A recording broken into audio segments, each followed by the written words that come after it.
tarde, o meu nome é Isadora e eu vou apresentar o projeto de pesquisa do artigo Independência entre Direito e Justiça, aplicação de conceitos do positivismo jurídico no recurso extraordinário 2323 do STF. Esse trabalho foi desenvolvido para a disciplina de Filosofia do Direito e foi realizado pelos membros do grupo Beatriz Souza Rocha, Camila Aixa Cardoso Louquille, Eduardo Flores Wenzel, Isadora Narvaez Pereira da Silva, João Caetano de Souza Silva e Otávio Debona Rodrigues de Freitas. Para melhor compreensão, o projeto foi dividido em 9 partes: a introdução, a justificativa do artigo, a problemática principal, nossa teoria base, nossos objetivos, nossa hipótese, definição de conceitos, metodologia e a bibliografia provisória. Para o artigo, é importante contextualizar que a concepção de casamento sempre refletiu o contexto histórico, cultural e religioso de cada época. No Brasil, a influência de preceitos conservadores consolidou por muito tempo a visão de um matrimônio como uma união indissolúvel entre homem e mulher. Essa perspectiva foi incorporada no ordenamento jurídico, tanto que no Código Civil de 1916 não existe divórcio, apenas o desquite, que separa o casal, mas não dissolve o vínculo matrimonial. Com isso, qualquer filho que era nascido fora das uniões era considerado adulterino e não possuía qualquer direito sucessório. A nossa pesquisa vai partir desse contexto para analisar a aplicação estrita da lei à luz do positivismo jurídico, corrente que defende a separação entre direito e moral, tendo como principais representantes Hans Kelsen e Herbert Hart. Nesse sentido, a gente vai analisar o recurso extraordinário 2323, que foi julgado em 1933, e nele o Supremo nega o reconhecimento sucessório de uma filha adulterina, aplicando rigidamente a norma vigente, sem considerar o aspecto da justiça material. Assim, o nosso estudo vai buscar compreender como a interpretação positivista influenciou as decisões judiciais da época, evidenciando a prevalência da legalidade formal sobre a equidade e a transformação dos valores jurídicos e sociais no tocante da família e da filiação.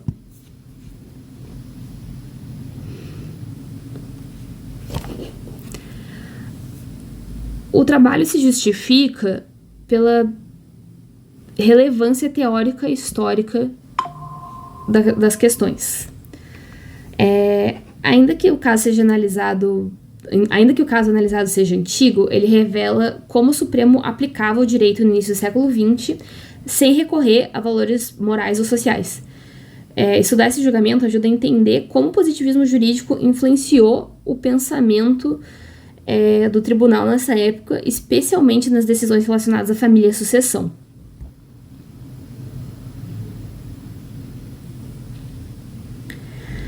Então, assim surge a problemática central. Em qual grau a decisão do recurso extraordinário aplicou conceitos da corrente do positivismo jurídico em sua fundamentação?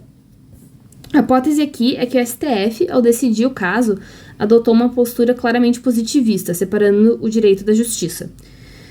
Mesmo que o resultado tenha sido materialmente injusto, ele não violou o texto legal, ou seja, o tribunal priorizou a segurança jurídica e a validade formal da norma, deixando de lado outros critérios.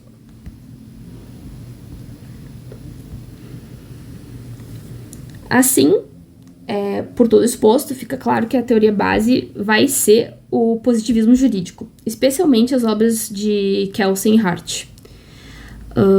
Mas é importante pontuar aqui que não é uma abordagem anacrônica da pesquisa explorar o aspecto de haver ou não uma justiça na decisão da corte. Isso porque os ministros, em seus votos, mencionam várias vezes a questão de ser ou não justo conferir a justiça à filha tida como adulterina, tendo mesmo assim decidido por seguir o previsto no ordenamento. Por isso, a relação da decisão com o positivismo jurídico.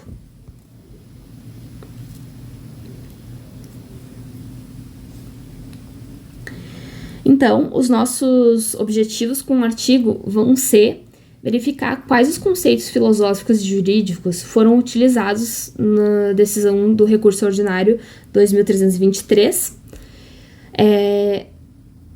e daí como subobjetivos, a gente vai examinar quais os viés filosóficos que predominam nas fundamentações adotadas nesse recurso, analisar o posicionamento do STF acerca do positivismo jurídico de forma geral e também voltado principalmente para os votos desse recurso, discutir a amplitude do conceito de justiça no STF e identificar se há influência de outras correntes filosóficas na construção argumentativa das decisões.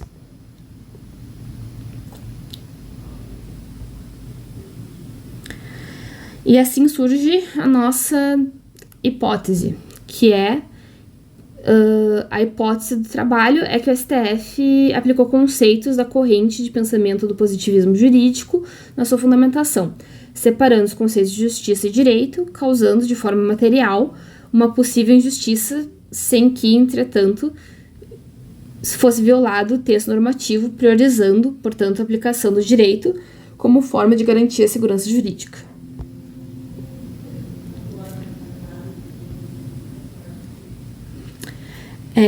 O trabalho também vai tentar definir alguns conceitos, porque ele envolve dimensões tanto filosóficas quanto jurídicas, e para isso é essencial estabelecer um referencial preciso e capaz de evitar ambiguidades e garantir uma coerência metodológica mais firme. Então, assim, a gente espera elaborar um referencial integrado e consistente que sirva não apenas de fundamento teórico, mas também de instrumento analítico para compreender os limites e interseções entre a dimensão normativa e valorativa do fenômeno jurídico e filosófico.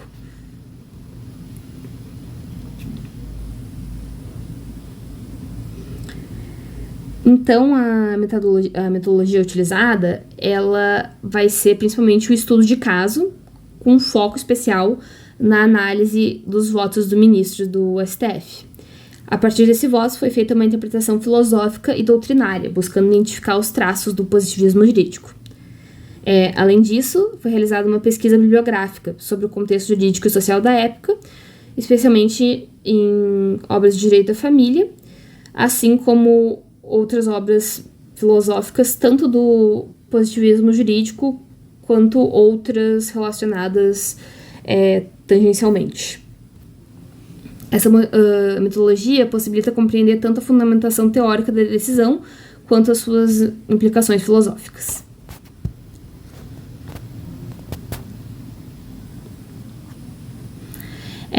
Então aqui está a nossa bibliografia, o próprio recurso, é claro, alguns outros artigos que trabalham o direito